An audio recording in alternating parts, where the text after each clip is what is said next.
Bismillahirrahmanirrahim. Assalamualaikum warahmatullahi wabarakatuh. Alhamdulillahi ala ihsani wa syukru lahu ala taufiqihi wa amtinani. Asyhadu an la ilaha illallah wahdahu la syarika lahu ta'ziman li sya'ni wa asyhadu anna Muhammadan abduhu wa rasuluhu da'ila ridwani. Allahumma shalli alaihi wa ala alihi wa ashabihi wa ikhwani. Para jemaah Masjid Tarbiyah Cilandak yang dirahmati oleh Allah Subhanahu wa taala, kita melanjutkan bahasan kita tentang sirah nabawiyah. Dan kita masih melanjutkan tentang hal-hal yang terjadi menjelang haji wada. Ya, menjelang haji wada. Di antara peristiwa-peristiwa yang terjadi adalah hajinya Abu Bakar sebelum Nabi SAW. Abu Bakar berhaji. Kemudian juga diutusnya Mu'adz ke negeri Yaman untuk berdakwah bersama Musa al-Asy'ari. Dan juga wafat Ibrahim putra Nabi SAW.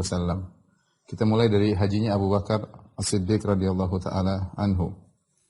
Di akhir bulan Zulqa'dah tahun ke-9 Hijriah, Rasulullah SAW mengutus Abu Bakar As-Siddiq untuk menjadi amir haji, ya, agar kaum muslimin bisa berhaji. Sementara Rasulullah SAW tidak berhaji, beliau tetap di kota Madinah untuk berdakwah dan juga untuk menanti kedatangan para utusan-utusan yang ingin mengikrarkan Islam mereka, yang ingin bertanya tentang Islam. Maka Nabi menetap di kota Madinah. Orang-orang pada masuk Islam berbondong-bondong. Ya, wa ra'aitan nasa yadkhuluna fi dinillahi afwaja. Kalian melihat manusia datang masuk Islam dengan bondong-bondong. Ini antara sebab kenapa Nabi SAW tidak berhaji ketika itu. Salah satu sebab. Sebab kedua, sebab yang paling utama, Nabi tidak berhaji karena Nabi tidak ingin ketika haji ada orang-orang musyrik juga ikut haji. Ya, ketika itu Mekah masih didatangi oleh orang-orang musyrikin dan mereka berhaji. Nah, kalau mereka berhaji, bisa saja mereka melakukan hal-hal kesyirikan. Ya, bisa saja mereka mengusap berhala-berhala, ya. Atau bisa saja mereka berhala sudah dihancurkan. Ya, bisa saja mereka tuaf dalam kondisi telanjang, karena di antara kebiasaan mereka adalah tuaf dengan telanjang, sebagaimana sudah kita sebutkan. Kalau mereka umrah atau haji tuaf tidak mendapatkan baju baru atau tidak dipinjamkan baju oleh penduduk kota Mekah, maka mereka akan tawaf telanjang, laki-laki maupun perempuan. Hanya saja perempuan lebih suka tawaf telanjang di malam hari. Lebih suka tawaf telanjang di malam hari. Laki-laki tidak peduli pagi, siang, sore, malam. Kalau tidak dapat baju, mereka tawaf telanjang. Lagi pula mereka juga bisa jadi terjerumus dalam kesyirikan sebagaimana talbiyah mereka kalau sedang tawaf. Labbaik Allahumma labbaik, labbaik la syarika laka labbaik illa syarikan huwa lak tamlikuhu wa ma malak. Ya Allah, tidak ada ya Allah, kami penuhi panggilanmu, ya Allah tidak ada sekutu bagimu kecuali sekutu yang kau miliki, ya, yang tamlikuhu, kecuali sekutumu yang kau milikinya dan dia tidak memiliki apa-apa. Ini lafal kesyirikan. Makanya ketika Nabi SAW mendengar, sebagaimana hadis Ibn Abbas ketika dalam Sahih Muslim, ketika Nabi mendengar orang-orang musyrikin mereka tawaf sambil mengatakan labbaik Allahumma labbaik, labbaik la syarika laka labbaik, maka dia mengatakan wailakum qad, sudah cukup, jangan tambahin lagi. Tapi ternyata mereka tambah, labbaik la syarika laka labbaik, ya Allah tidak ada sekutu bagimu illa syarikan huwa lak tamliku wa malak, kecuali sekutumu yang kau memilikinya dan dia tidak memiliki apa-apa. Nah, Nabi tidak ingin kalau dia berhaji timbul hal-hal seperti ini. Ada syirik lah, ada maksiat lah, telanjang di Ka'bah, ya. Maka Nabi ingin disterilkan kalau bahasa kita, agar Nabi kalau haji tahun depan sudah steril. Itu maksud Nabi SAW. Maka Nabi SAW memerintahkan Abu Bakar, ya, untuk berhaji, ya, dan Nabi nanti akan mengirim Ali bin Abi Thalib untuk memberi pengumuman radhiyallahu taala anhu. Maka keluarlah Abu Bakar radhiyallahu anhu dengan 300 orang berhaji. Dan Rasulullah SAW mengutus 20 badanah, 20 onta dari Nabi SAW untuk disembelih di sana. Ya. Qalladaha wa ash'araha. Maka di onta-onta Nabi tersebut dikasih qalaid, yaitu kiladah, semacam kalung yang sebagai petanda ini onta ini milik Allah, akan disembelih di sana. Wa ash'araha. Dan Rasulullah juga melakukan isy'ar. Isy'ar itu punuknya dilukai sedikit sehingga keluar darahnya, kemudian darahnya diusap-usapkan di punuknya sebagai tanda bahwasanya onta ini tidak boleh diganggu, onta ini akan disembelih untuk Allah Subhanahu wa taala di Mina. Ya. Kemudian dan Abu Bakar membawa 50 Abu Bakar membawa 5 ekor onta. Nabi SAW 20 ekor onta, adapun Abu Bakar 5 ekor onta. Maka ketika Abu Bakar sudah berjalan menuju kota Mekah dari Madinah untuk melaksanakan ibadah haji, maka turunlah surat Bara'ah, itu surat Taubah, Bara'atu minallahi wa rasulihi. Ya. Maka Rasulullah SAW pun mengutus Ali bin Abi Thalib untuk memberi pengumuman, ya, kepada orang-orang ketika itu, ya, di hari nahar, bahwasanya Allah dan Rasulnya berlepas diri. Yani bara'atu minallahi wa rasulil ladzina ahadtu minal musyrikin. Ya. Allah berlepas diri, memutuskan hubungan dari pemutusan hubungan dari Allah dan Rasulnya kepada orang-orang musyrikin yang telah melakukan perjanjian dengan kalian. Jadi Rasulullah SAW masih punya perjanjian dengan orang musyrikin untuk tidak berperang, untuk gencatan senjata, untuk saling damai, ya. Tetapi ketika turun surat Bara'ah, Rasulullah suruh melepaskan perjanjian tersebut. Ya. Nah, tapi Abu Bakar sudah terlanjur jalan. Maka akhirnya Rasulullah SAW mengutus Ali bin Abi Thalib untuk memberikan pengumuman. Kapan? Yaumul Hajjil Akbar. Wa adhanu minallahi wa rasulihi ila nasi yaumul hajjil akbar anna Allah bari'u minallahi wa anna Allah bari'u minal musyrikin wa rasuluh. Ya, ada pengumuman dari Allah dan Rasulnya kepada manusia yaumul hajjil akbar, yaitu hajjil akbar maksudnya yaumun nahar. Yaumun nahar pada tahun 9 Hijriah ketika itu. Ketika Abu Bakar sudah di tengah jalan menuju Mekah, tiba-tiba dia mendengar suara onta Rasulullah SAW, mempunyai suaranya khas. Onta Nabi namanya Al-Qaswa. Rasulullah SAW menyangka, Abu Bakar menyangka Rasulullah SAW menyusul. Ternyata Ali bin Abi Thalib naik onta Nabi SAW. Maka Abu Bakar bertanya, Amirun anta am Rasul? Kau diutus oleh Nabi sebagai Amir, menggantikan posisiku, ataukah hanya utusan dari Rasulullah SAW? Faqala Ali, la, bal Rasul. Tidak, wahai Abu Bakar, aku tidak diutus untuk menggantikan engkau, tetapi aku diutus sebagai utusan Rasulullah SAW. Ini ada surat buat kamu. Buat engkau. Wadafa ilahi kitab Rasulullah SAW fa'ammarhu alal mausim. Maka ternyata ada surat dari Nabi menegaskan bahwasanya Abu Bakar As-Siddiq adalah pemimpin rombongan jamaah. Dan juga ada perintah Ali kepada Ali bin Abi Thalib untuk memberi pengumuman kapan ketika tanggal 10 Dzulhijjah, Yaumul Hajjil Akbar, yaitu Yaumun Nahar. Maka akhirnya Abu Bakar As-Siddiq radhiyallahu taala anhu terus melanjutkan perjalanan bersama Ali bin Abi Thalib. Kemudian mereka pun melaksanakan ibadah haji. Nabi tidak ikut di tahun 9 Hijriah. Nabi haji tahun 10 Hijriah, tahun depan. Baru kemudian awal tahun ke-11 Rasulullah SAW meninggal dunia. Maka ketika hari nahar tanggal 10 Dzulhijjah, qama Aliun fa'adzana, maka Ali radhiyallahu anhu pun berdiri, kemudian dia beri pengumuman. Jadi adzanun minallahi wa rasulihi ila an-nasi yaumul hajjil akbari anna Allah bari'un minal musyrikin wa rasuluh. Ya, di antara pengumuman yang disampaikan oleh Ali bin Abi Thalib ada 4 perkara. Yang pertama, la yahujjanna ba'da hadzal 'ami musyrik. Setelah ini tidak boleh ada seorang musyrik lagi yang hajian. Enggak ada lagi. Ini terakhir orang musyrik tahun ini hajian. Rasulullah SAW sekarang sudah terjadi ada perjanjian dengan mereka. Tahun depan enggak ada lagi. Mekah, Ka'bah harus steril. Tidak ada orang musyrik hajian. Mau hajian masuk Islam dulu. Yang kedua, wala yatufu bil baiti uryanun. Di antara pengumuman, tidak boleh lagi ada yang tawaf dalam kondisi telanjang. Tahun depan enggak ada lagi. Sekarang silakan mau telanjang urusan kalian. Tahun depan enggak ada lagi orang tawaf dengan telanjang. Saya ingatkan kembali kenapa mereka tawaf telanjang, bukan apa-apa, tapi mereka melakukan bid'ah. Bid'ah tersebut mereka merasa baju yang mereka pakai ini sudah digunakan untuk maksiat, tidak pantas untuk tawaf. Sehingga mereka kalau sudah sampai di Mekah, mereka harus cari baju baru, beli baju baru untuk mereka pakai, rida dan izar, ya, atasan dan bawahan untuk tawaf. Mereka tidak mau tawaf dengan baju yang sudah pernah mereka gunakan untuk maksiat. Nah, kalau mereka tidak dapat baju baru, tidak punya uang misalnya, mereka minta pinjam kepada ahlu Makkah, disebut dengan hummus, yaitu orang-orang yang spesial. Mereka minta kepada ahli Makkah untuk dipinjamkan baju. Kalau ternyata tidak dapat pinjaman baju, maka mereka tawaf telanjang. Dan itu kebiasaan mereka. Artinya seakan-akan mereka membanggakan tawaf dengan telanjang karena tawaf dengan kemurnian, dengan kebersihan, gampangannya mungkin ada syubhat di kepala mereka, tapi itu semua bid'ah. Akhirnya Nabi SAW tidak mau, Nabi mengatakan, suruh kasih pengumuman, wala yatufu bil baiti uryanan. Tidak ada lagi nanti orang telanjang yang tawaf. Wa la yadkhulul jannata illa mu'min. Pengumuman juga dan tidak akan masuk surga kecuali orang beriman. Jelas. Orang muslim masuk surga, non muslim non surga.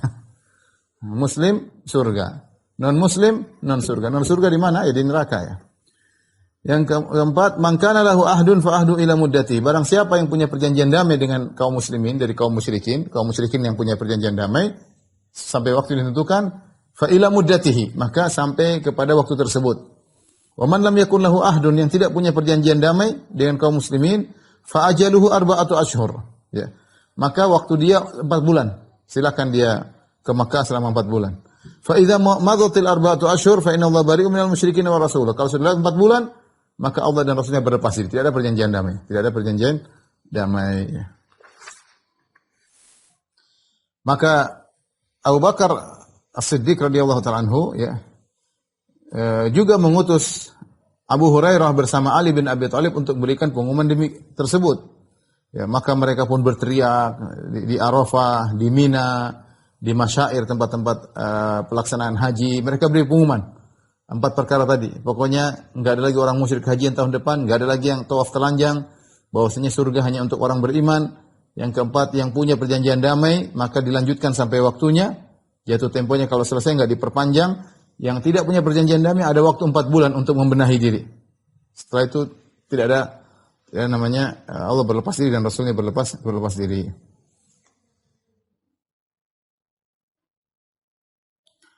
Qala Abu Hurairah berkata, "Kuntu ma'a Ali bin Abi Thalib haitsu ba'atha Rasulullah SAW ila ahli Makkah bi Bara'ah." Aku bersama Ali bin Abi Thalib ketika Rasulullah SAW mengutusnya untuk menyampaikan sikap Bara'ah berlepas diri. Ya. Kunna nunadi, kami berteriak, "Annahu la yadkhul jannata illa mu'min." Tidak ada yang masuk surga kecuali yang beriman. Kami teriak. Kasih pengumuman di sana sini. Tidak ada yang di Mina, di Arafah, karena orang musyrik juga hajian. Saya sering sampaikan orang musyrik mengakui adanya Allah Subhanahu wa taala, buktinya mereka tawaf, buktinya mereka hajian, buktinya mereka memperhatikan Ka'bah karena mereka tahu tentang Allah Subhanahu wa taala. Hanya saja mereka tidak beriman kepada hari kebangkitan. Itu satu. Ya, hanya saja mereka beribadah dengan kesyirikan. Yang kedua, hanya saja mereka tidak mengakui kenabian Muhammad sallallahu alaihi wasallam, hanya saja mereka tidak mengakui Al-Qur'an dari Allah. Tapi Allah itu ada, mereka akui. Makanya mereka haji. Maka perlu ada pengumuman, pokoknya tahun depan enggak ada lagi musyrik haji. Dan tidak bisa masuk surga kecuali orang beriman. Tidak ada orang telanjang yang tawaf lagi. Ya, yang punya perjanjian damai lanjutkan, yang tidak punya kasih waktu 4 bulan. Kata Abu Hurairah, "Fa kuntu unadi hatta sahila sauti." Ya, aku berteriak sampai habis suaraku, sampai suaraku serak, sampai habis. Habis suaraku karena berteriak-teriak beri pengumuman. Dengan demikian, maka kesyirikan dengan ritual-ritualnya selesai. Mekah menjadi steril, tidak lagi kesyirikan di Mekah, patung-patung sudah dihancurkan oleh Nabi sallallahu alaihi wasallam. Kemudian tidak lagi ritual kesyirikan di kota Mekah. Jadi yang pertama haji adalah Abu Bakar tahun 9 Hijriah. Nabi sallallahu alaihi wasallam tadi dia punya 2 uzur. Uzur pertama, Nabi sallallahu alaihi wasallam mengurusi tamu-tamu yang datang. Yang kedua, Nabi tidak ingin berhaji kalau ada orang musyrikin. Kemudian kita masuk pada tahun 10 Hijriah. Nabi SAW masih menanti kedatangan para wufud, para utusan-utusan. Ya. Kemudian Nabi mengutus anak buahnya, para sahabat untuk menyeru kabilah-kabilah Arab untuk masuk Islam. Juga mengutus mereka untuk mengajari kabilah-kabilah Arab. Benar-benar Nabi fokus dakwah ketika itu. Ya, sambil menunggu tahun depan untuk haji. Di antaranya Rasulullah SAW mengutus Mu'adz bin Jabal dan Abu Musa al-Ash'ari radhiyallahu anhuma ilal Yaman, ke arah Yaman. Dan Nabi menyuruh kedua sahabat ini, Mu'adz bin Jabal dan Abu Musa al-Ash'ari, untuk mengajarkan orang-orang Al-Quran dan mengajarkan agama mereka. Dan masing-masing diarahkan ke tempat yang berbeda. Ya. Adalah Mu'adz bin Jabal diutus ke arah atas dari Yaman di areal kota Adan. Adapun Abu Musa al-Ash'ari diutus bagian bawah, ya, di daerah bawah, yaitu bagian selatan. Ya. Kemudian Nabi pesan kepada mereka berdua ketika mereka berangkat bersama, yassira wa la tu'assira wa basyira wa la tunaffira wa tatawwa'a wa la takhtalifa. Kata Nabi sallallahu alaihi wasallam, hendaknya kalian berdua saling memudahkan, jangan membuat lari masyarakat, mudahkanlah masyarakat.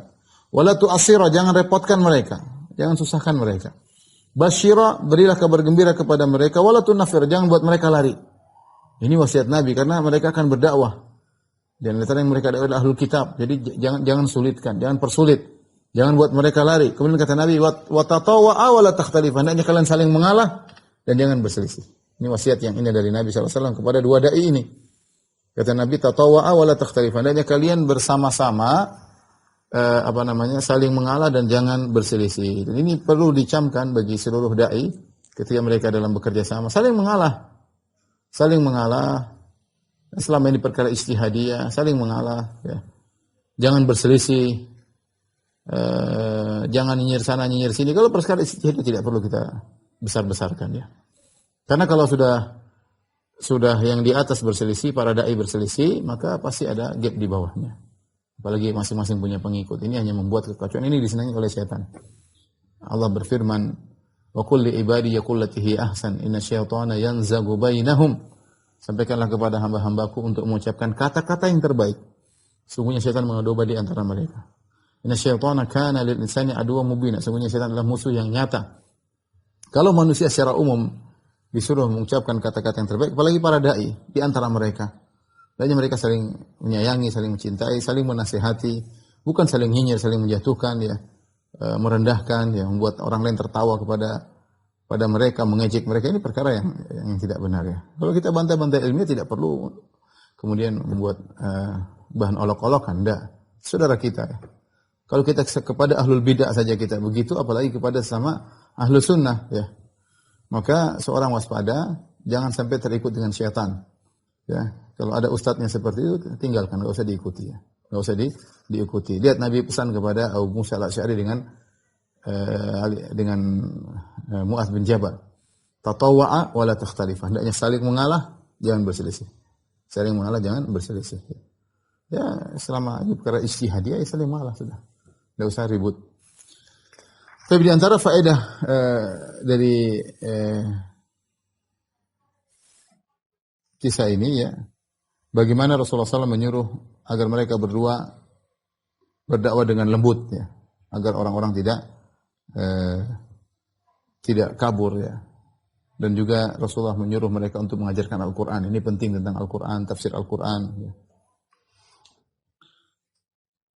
Abu Musa al-Asy'ari, ya, ketika hendak pergi, dia bertanya kepada Nabi SAW. Ya Nabi Allah, karena dia akan berdakwah, dia harus mengerti tentang masalah hukum. Ada problem yang jadi masalah di sana, kebiasaan masyarakat minum khamr.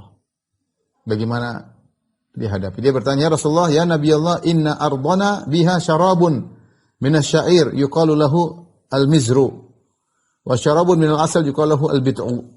Ya Rasulullah, bagaimana di sana di tempat kami ada orang biasa minum minuman tradisional yang terbuat dari gandum, ya, terbuat dari gandum disebut dengan al-mizru, ya. Subhanallah. Saya di Madinah sering minum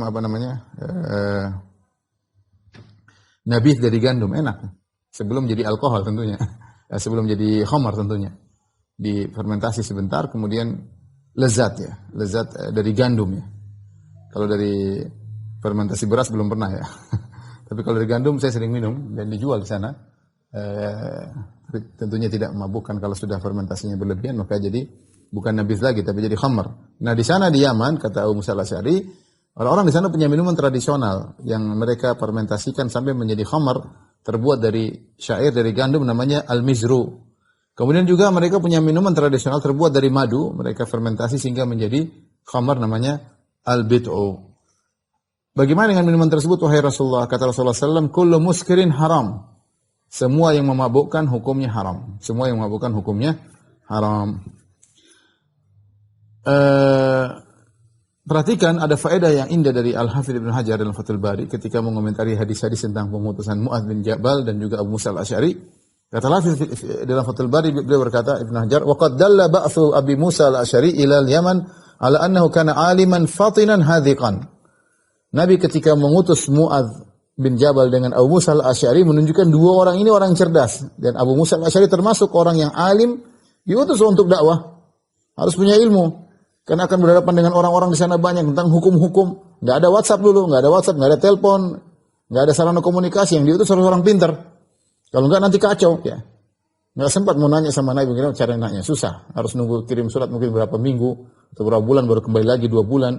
Sementara permasalahan banyak, dia harus ngerti hukum-hukum, ngerti ilmu waris, banyak ilmu zakat, dia ngerti. Maka dia adalah seorang yang alim, fatin, orang yang cerdas, hadik. Walaula dzalika lam yuwallihi Nabi sallallahu alaihi wasallam al-imarah. Kalau tidak demikian tentu Nabi tidak akan menyuruh dia menjadi amir di sana. Jadi penguasa di daerah sebelah sana. Walau kana fawwadha al-hukma li ghairi lam yahtaj ila tawsiyati bima wasahu bihi. Kalau ternyata ada yang ditugaskan selain Abu Musa, tentu dia tidak akan berikan wasiat kepada Abu Musa dengan wasiat tersebut. Artinya yang diutus cuma Abu Musa dan Mu'adz. Kemudian yang menakjubkan, setelah Rasulullah SAW wafat, lidzalika itamada alaihi Umar, thumma Utsman, thumma Ali. Maka tetap dilanjutkan Umar, menjadikan Abu Musa tetap berhukum di sana, menjadi hakim di sana, menjadi qadhi atau menjadi amir di sana. Utsman pun demikian, Ali pun demikian. Ammal khawarij wal rawafid, adapun orang-orang khawarij dan orang rafidah, fata'anu fihi, maka mereka mencela Abu Musa al-Asy'ari. Wa nasabu ila al-ghaflah, dan mereka menuduh Abu Musa al-Asy'ari bodoh. Mereka Abu Musa al-Asy'ari bodoh, dibodoh-bodohin sama Amr bin As. Mereka buat kisah palsu tentang tahkimul hakamain ketika terjadi perselisihan antara kubu Muawiyah dengan kubu Ali. Terjadilah perang Siffin sampai akhirnya terjadi perdamaian ketika mereka sepakat masing-masing mengutus hakam perwakilan. Ali bin Abi Thalib mengutus Abu Musa al-Asy'ari, kemudian Muawiyah mengirim Amr bin As. Kemudian disebutkan pada pertemuan tersebut Abu Musa dibodoh-bodohin sama Amr bin As. Ini tidak benar. Abu Musa bukan Asy'ari, bukan orang bodoh. Dia orang cerdas. Dipilih oleh Nabi sallallahu alaihi wasallam, dilanjutkan Umar, Utsman dan Ali ya. Utsman dan Ali. Tidak sebagaimana pernyataan orang Khawarij dan orang Rafidhah yang bodoh-bodohkan Abu Musa al-Asy'ari. Adapun wasiat Nabi kepada Mu'adz bin Jabal, sebagaimana diriwayatkan oleh Imam Bukhari dan Muslim, kata Rasulullah SAW ketika mengutus Mu'adz bin Jabal pada tahun 10 Hijriah, ya, innaka sata'ti qauman ahla kitab. Kata Rasulullah, wahai Mu'adz, sungguhnya kau akan mendatangi suatu kaum dari ahlul kitab. Jadi waspadalah, mereka Yahudi dan Nasrani, mereka punya ilmu. Fa idza ji'tahum fad'uhum ila an yashhadu an la ilaha illallah. Ini dalil bahwasanya seorang punya senjata ketika diutus pada golongan tertentu, dia harus mengerti tentang audiens ya, bagaimana kondisi audiens, dia harus menyiapkan. Tidak semua audiens dianggap sama. Ngomong sama anak kecil sama dengan orang besar. Ngomong sama anak sekolahan masih sama dengan orang di pasar, beda. Ngomong sama penguasa dengan rakyat dianggap sama, ini enggak benar. Enggak benar. Harus tahu kondisi audiens. Makanya disebut ada namanya di antara ilmu al-basirah, ilmu yang dimiliki oleh seorang dai adalah tentang ahwalul mad'uwin, tentang kondisi-kondisi audiens beda-beda. Ketika di negeri Yaman banyak orang-orang Yahudi atau Nasara, maka ahlul kitab, Rasulullah ingatkan kepada sallallahu alaihi wasallam, ingatkan kepada Mu'adz, innaka ta'ti qauman ahla kitab, wahai Mu'adz, kau akan mendatangi kaum ahlul kitab, waspadalah ya. Fa idza ji'tahum fad'uhum ila an yashhadu an la ilaha illallah. Jika kau datang kepada mereka, serulah mereka untuk mengucapkan asyhadu an la ilaha illallah wa anna muhammadar rasulullah. Artinya mereka belum Islam. Ya, mereka kalau meninggal tidak mengucapkan syahadatain masuk neraka jahanam. Yahudi dan Nasara, innal ladzina kafaru min ahlil kitab wal musyrikin fi nari jahannam. Sungguhnya orang kafir dari ahlul kitab dan orang musyrik di neraka jahanam, kata Allah Subhanahu wa taala. Datang orang liberal mengatakan semuanya di surga. Kalau semuanya di surga, ngapain Rasulullah ngutus Mu'adz, capek-capek aja, kurang kerjaan. Kirim surat ke Heraklius supaya masuk Islam, kirim surat kepada Muqawqis supaya masuk Islam. Nabi kurang kerjaan. Semua agama benar, kenapa Nabi mesti dakwah? Enggak perlu dakwah, semuanya agama benar kok. Tentunya Nabi melakukan ini karena semua agama salah. Liyakuna ad-dinu kulluhu lillah. Nabi berdakwah agar semua agama hanya milik Allah Subhanahu wa taala. Tidak ada penyembahan terhadap selain Allah, tidak ada kesyirikan. Oleh karenanya Nabi menyuruh Mu'adz untuk mendakwai ahlul kitab tersebut agar mereka masuk Islam. Fa inhum ata'u laka bidzalik. Kalau mereka taat kepada engkau hai Mu'adz untuk mengucapkan syahadatain, fa akhbirum anna Allah farada alaihim 5 salawatin fi kulli yawmin wa lailah. Maka kabarkanlah kepada mereka bahwasanya Allah mewajibkan atas mereka salat 5 waktu dalam sehari semalam. Itu aja yang wajib sehari semalam. Ini semakin dalil bahwasanya selain itu tidak ada yang wajib. Perhatikan pembahasan kita tentang salat sehari semalam. Kalau salat tahunan atau salat gerhana yang lainnya, maka ada khilaf di kalangan para ulama. Salat Id misalnya wajib atau sunnah, ada khilaf. Ada yang mengatakan wajib maupun sunnah. Tetapi kalau berbicara tentang salat ritual dalam sehari semalam, yang wajib cuma 5 waktu. Selainnya tidak ada yang wajib. Mau witir, 2 rakaat fajar, rawatib, salat tahiyatul masjid, ini semua tidak ada yang wajib, yang berulang tiap hari. Yang wajib hanyalah 5 waktu. Apalagi ini adalah diutus oleh Mu'adz tahun ke-10 Hijriah. Sebentar lagi Nabi meninggal. Tidak ada mansukh lagi ya, karena sebentar lagi Nabi sallallahu alaihi wasallam meninggal. Yang wajib cuma salat 5 waktu.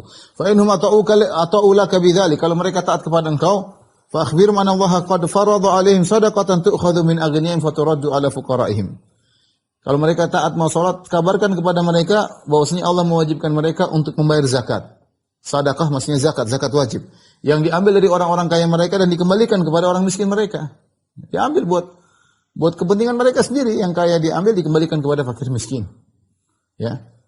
Diambil untuk dikembalikan kepada fakir miskin. Makanya kalau zakat sebaiknya dibagikan kepada orang-orang sekitar ya, orang sekitar yang orang-orang miskin tersebut melihat orang kaya. Apa di antara fungsi zakat? Fungsi zakat adalah untuk menghilangkan kepiluan hati orang-orang miskin. Orang miskin tidak perlu dengki kepada orang kaya. Orang miskin tidak perlu hasad kepada orang kaya karena dia tahu orang kaya ini akan membagi kalau sudah waktunya.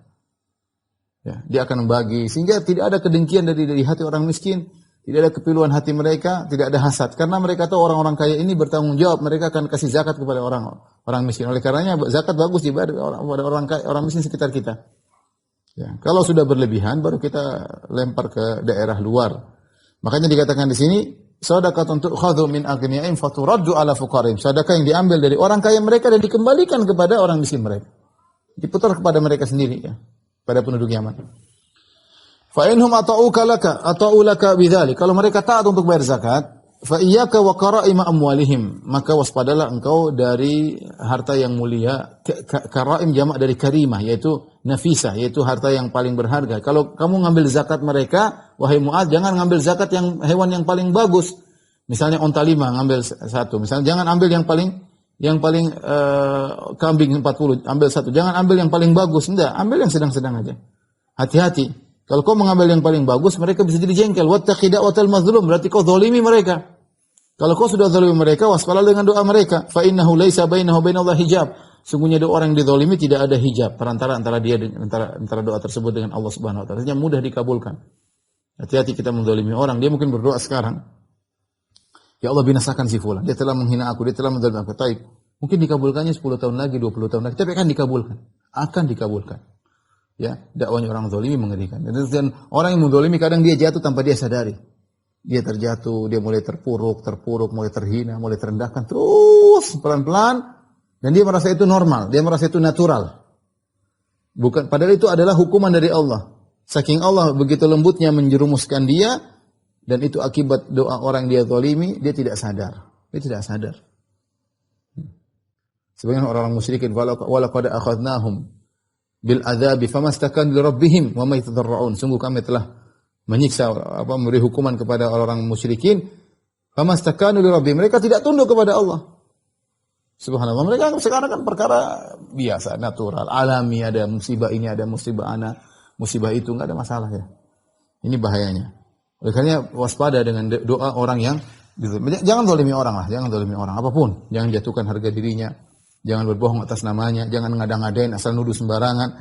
Diberikan harga diri tidak gampang, jangan ambil hartanya, jangan tumpahkan darahnya, jangan lukai tubuhnya. Ini semua nanti ada urusan di akhirat kelak. Kemudian di antara wasiat Nabi kepada Mu'adz bin Jabal radhiyallahu ta'ala anhu, kata Mu'adz, akhir ma awsani bihi Rasulullah sallallahu alaihi wasallam hina wada'tu rijli fil gharzi, akhir wasiat Nabi sallallahu alaihi wasallam ketika aku meletakkan kakiku ya, di atas pijakan untuk naik onta, Rasulullah berkata, wasiat terakhir setelah wasiat ini Rasulullah berkata, ya Mu'adz, ahsin khuluqaka linnas, wahai Mu'adz, indahkan akhlakmu terhadap orang-orang. Kenapa? Karena Mu'adz akan diutus sebagai dai. Dia akan berhadapan dengan berbagai macam model manusia, pembangkang, ada yang ngeyel, ada yang baik, maka perbaiki akhlakmu. Perbaiki akhlakmu. Seorang dai berusaha menjaga akhlaknya, kita penuh kekurangan, tapi berusaha menjaga tulisannya, berusaha menjaga lisannya, berusaha menjaga akhlaknya, jangan cepat emosi, jangan mudah terprovokasi. Jangan termudah dibisik-bisiki, ya. Semua dipikir dengan apa? Dengan baik. Bukan ada sesuatu kemudian teriak-teriak di medsos ya. Tenang. Baik. Ketika Mu'adz akan pergi, maka Rasulullah SAW berkata kepada Mu'adz, ya Mu'adz. Mu'adz sudah naik di atas ontanya, Rasulullah berjalan sambil melepaskan Mu'adz. Subhanallah. Ini pertemuan terakhir Mu'adz dengan Nabi SAW. Nabi melepaskan Mu'adz. Kata Nabi SAW, ya Mu'adz, innaka asa alla talqani ba'da ami hadha. Wahai Mu'adz, bisa jadi setelah tahun ini kau tidak akan bertemu dengan aku. Wa la'allaka an tamurra bi masjidi hadha wa qabri. Bisa jadi kau akan melewati masjidku dan melewati kuburanku. Fabaka Mu'adz, maka Mu'adz pun baka jasha'an li firaqi Rasulillah sallallahu alaihi wasallam, ya. Maka Mu'adz pun menangis karena harus berpisah dari Nabi sallallahu alaihi wasallam. Kemudian Rasulullah SAW, thumma altafata Rasulullah SAW nahwal Madinah, kemudian Rasulullah SAW balikkan wajahnya kota Madinah. Rasulullah SAW berkata, inna awlan nasi bi al-muttaqun. Orang yang paling utama denganku, yaitu mendapatkan syafaatku, mendapatkan perhatianku adalah orang yang bertakwa. Man kanu wa haitsu kanu. Siapapun orangnya dan dimanapun dia berada. Ya. Orang yang paling dekat dengan Nabi yang paling bertakwa. Orang paling bertakwa. Inna akramakum indallahi atqakum. Yang paling mulia di sisi Allah adalah yang paling bertakwa, maka demikian juga di sisi Nabi sallallahu alaihi wasallam. Orang yang paling bertakwa.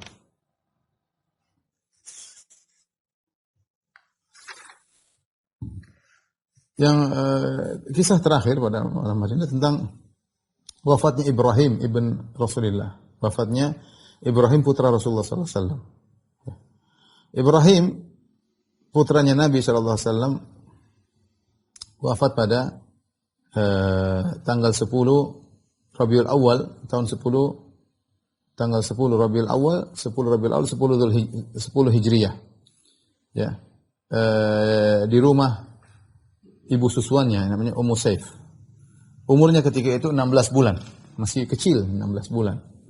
Dan Ibrahim adalah putra dari Nabi dan Maria Al-Qibtiyah. Maria Al-Qibtiyah adalah budak Nabi yang Nabi gauli, kemudian punya anak Ibrahim. Dan Nabi sangat sayang kepada Ibrahim karena Nabi tidak punya laki-laki. Anak sudah pada meninggal. Anak laki-laki dulu meninggal sebelum Nabi jadi Nabi, itu Abdullah dan Qasim. Atau Qasim dan Abdullah. Setelah itu anak-anak Nabi Ruqayyah meninggal. Kemudian di antaranya Zainab juga meninggal, Ummu Kulthum juga meninggal. Nanti tinggal anak dua, Ibrahim dengan Fatimah. Nanti Ibrahim juga meninggal, baru terakhir Fatimah setelah Nabi meninggal. Jadi Nabi sangat sayang kepada Ibrahim. Ini anak laki-laki dan anak Nabi sudah pada meninggal dunia. Ternyata si kecil ini juga meninggal. Anas bin Malik radhiyallahu anhu meriwayatkan dalam Sahih Bukhari, Sahih Muslim, kata beliau, dakhalna ma'a Rasulullah sallallahu alaihi wasallam ala Abi Saif al-Qaim. Kami masuk ke rumah Abu Saif, yaitu bapak susuan dari Ibrahim, dari putra Nabi, dan dia adalah pandai besi Al-Haddad. Wa kana dhi'ran li Ibrahim, dan dia adalah bapak susuannya. Fa akhadha Rasulullah SAW Ibrahim faqabbalu wa syammahu. Rasulullah SAW ambil putranya, Rasulullah SAW cium, Rasulullah SAW cium-cium dia, sangat sayang kepada putranya. Tsumma dakhalna alaihi ba'da dzalik. Kemudian setelah berapa lama Rasulullah sering jenguk anaknya tersebut, tiba-tiba Ibrahim sakit, wa Ibrahim yajudu bi nafsihi, dan dia menggeliat ingin sakratul maut, ingin keluar ruhnya. Faja'alat aina Rasulullah SAW tadrifan, maka kedua mata Nabi mengalirkan air mata. Faqala lahu Abdurrahman bin Auf, ketika Abdurrahman bin Auf ada di situ, berkata, wa anta ya Rasulullah, engkau juga nangis ya Rasulullah. Faqala Rasulullah SAW, ya ibn Auf innaha rahmah, wahai ibn Auf, ini air mata ini adalah rahmat, tanda kasih sayang. Cuma kalau Rasulullah SAW, kemudian kata Rasulullah SAW bersabda, innal aina tadma, sungguhnya mata ini mengeluarkan air mata. Wal qalba yahzan, sungguhnya hati ini sedih. Wala naqulu illa ma yurdi rabbana, dan kami tidak berucap kecuali kata-kata yang mendatangkan keridhaan Rabb kami. Wa inna bi firaqika ya Ibrahim la mahzunun. Sungguh kami sangat bersedih dengan kepergianmu wahai putraku Ibrahim. Ketika Ibrahim meninggal dunia, ada sahabat yang berteriak, Usamah bin Zaid, sedih berteriak, ya. Maka Rasulullah SAW berkata, laisa hadza minna, ini bukan dari golongan kami. Ya, laisa li sarihin hadzun. Tidak boleh teriak-teriak ketika terjadi musibah. Dia tidak akan mendapatkan pahala. Al-qalbu yahzan. Hati boleh sedih. Wal ainu tadma. mata boleh menangis, wala naqulu ma yughdibu ar-rabb, dan kita tidak melakukan, tidak berkata apa yang mendatangkan kemurkaan Allah. Adapun teriak-teriak tidak boleh. Itu menunjukkan engkau tidak ridha dengan keputusan Allah Subhanahu wa taala. Ya, Nabi mungkin seorang menunjukkan bela sungkawa. Kita bela sungkawa, kita tidak seperti agama lain yang mungkin seperti teriak-teriak, malah menunjukkan teriak-teriak itu semakin bangga, jambak-jambak rambut, teriak-teriak meratapi di depan banyak orang, nangis-nangis seperti seakan-akan kehilangan segalanya. Ini kadang mereka bangga melakukan itu. Islam tidak. Ini boleh seperti itu. Laisa minna man darabal khududa wa syaqqal juyuba wa da'a bid'awal jahiliyah. Bukan dari golongan kami orang terkena musibah kemudian nampar-nampar pipinya, robek-robek bajunya, menyuruh-nyuruh suran jahil. Tidak. Dalam riwayat yang lain Rasulullah SAW bersabda, "Inna Ibrahim ibni." Sungguhnya Ibrahim adalah putraku. Wa innahu mata fi sadyi, dan dia meninggal di pangkuanku. Subhanallah. Wa innahu ladzi raini tukmilani rada'ahu fil jannah, dan dia nanti masuk surga dan akan ada dua bapak susuan dan ibu susuan yang akan menyempurnakan susunya di surga, kata Nabi sallallahu alaihi wasallam, ya. Yaitu sampai 2 tahun. Karena umur dia ketika itu baru 16 bulan. Kemudian Ibrahim dikuburkan di Baqi', ya. Sebagaimana diriwayatkan dalam Musnad Imam Ahmad dengan sanad yang sahih dari Al-Bara' bin Azib radhiyallahu anhu, beliau berkata, "Mata Ibrahim ibnu Rasulullah wa huwa ibnu 16 syahran." Ya, bahwasanya Ibrahim meninggal umurnya 16 bulan, ya, bersatu tahun 4 bulan. Fa amara bihi Rasulullah sallallahu alaihi wasallam an yudfana bil Baqi', maka Rasulullah sallallahu alaihi wasallam memerintahkan agar anaknya tersebut dikuburkan di Baqi'. Ketika Ibrahim meninggal dunia, qadarullah, terjadi gerhana matahari. Gerhana matahari ketika Ibrahim putra Nabi meninggal dunia. Maka terjadi isu, orang mengatakan, sebenarnya mengatakan, inna man kasafat li mauti Ibrahim. Mereka bilang matahari terbenam, matahari gerhana gara-gara wafatnya putranya Ibrahim. Karena mereka suatu hal yang wajar. Mereka kata ini Muhammad SAW utusan Tuhan, anaknya meninggal, tidak ada salahnya Allah bikin gerhana. Kata mereka ini gerhana gara-gara wafatnya Ibrahim. Maka Nabi SAW kemudian sholat kusuf, sholat gerhana. Setelah selesai sholat kusuf, Rasulullah membantah persangkaan tersebut. Rasulullah SAW berkata, inna syamsa wal qamar ayatani min ayatillah. Sungguhnya matahari dan bulan adalah 2 tanda-tanda kebesaran Allah. La yang kasifani limauti ahadin wala li hayatihi. Bukanlah gerhana tersebut terjadi, gerhana matahari maupun gerhana rembulan, bukan terjadi karena wafatnya seseorang atau lahirnya seseorang. Fa idza ra'aitumuha fad'u wa sallu hatta tanjaliya. Jika kalian melihat gerhana maka salatlah, berdoalah sampai gerhana tersebut hilang. Rasulullah salat, ya.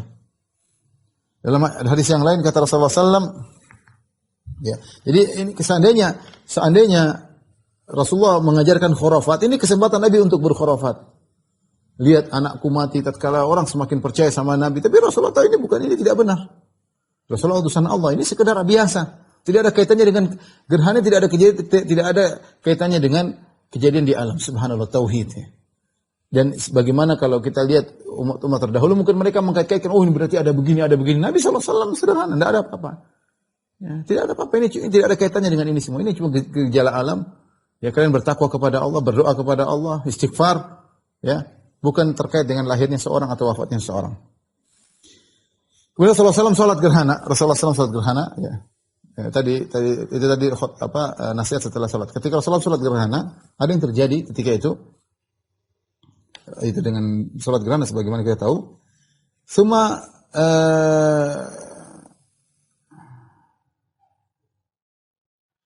Rasulullah SAW sempat maju dan Rasulullah sempat mundur, ya.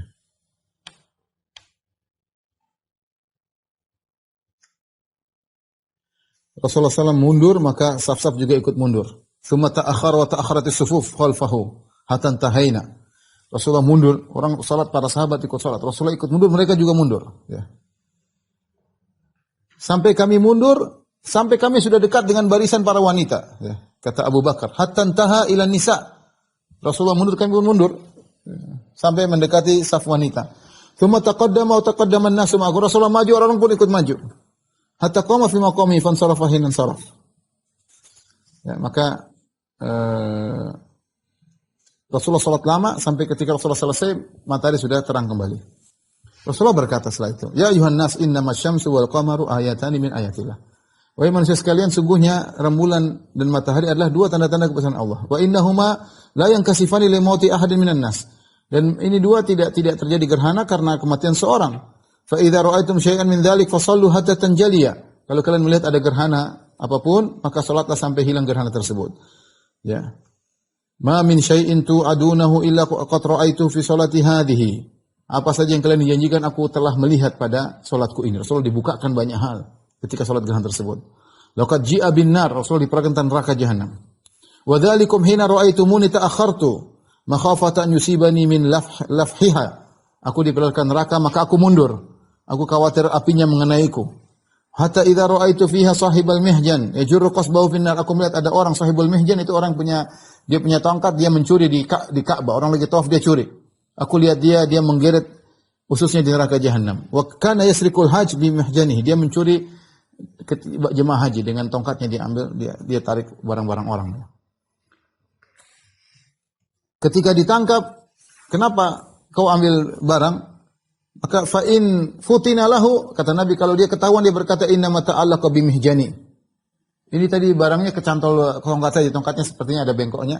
Ini kecantol doang ya. Wa in ghufila anhu dhahabi, kalau orang lupa dia bawa lari. Jemaah haji dicuri sama dia ya.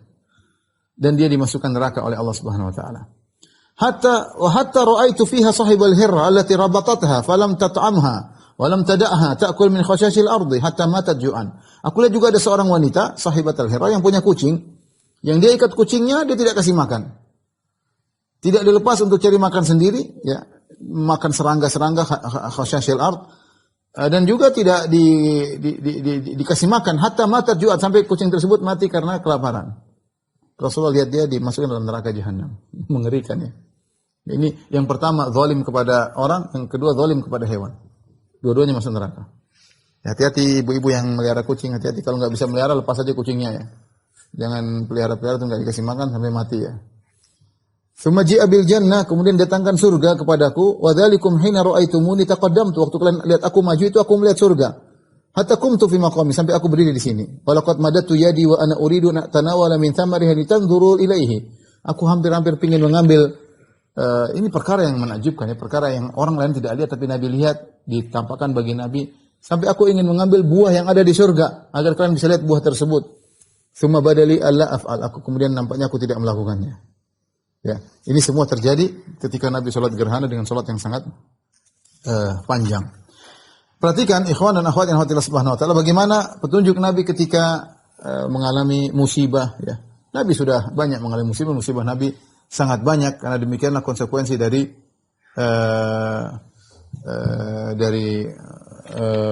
seorang yang bertakwa. Semakin bertakwa maka ujiannya semakin berat. Lihat Nabi diuji dengan wafatnya anak-anaknya ya. Makanya ketika ada seorang wanita meratap di kuburan karena anaknya meninggal, Rasulullah mengatakan, "Ya hadhi ittaqillah wasbiri," wahai fulana bertakwalah dan bersabarlah. Wanita tersebut marah, dia mengatakan, "Ilaika anni, pergilah engkau, jangan nasib-nasib saya. Innaka lam tusab bi musibati." Kau sih tidak tahu rasanya kalau musibah seperti saya. Dia bilang gitu sama Nabi. Akhirnya Nabi pergi. Ada yang kasih tahu, fulana, ummu fulan, tadi itu Nabi. Maka dia pun lapor kepada Nabi, "Ya Rasulullah, saya tidak tahu kalau engkau," kata Nabi, "innamas sabru inda sadamatil ula." Sabar yang sungguhnya adalah tatkala hantaman yang pertama.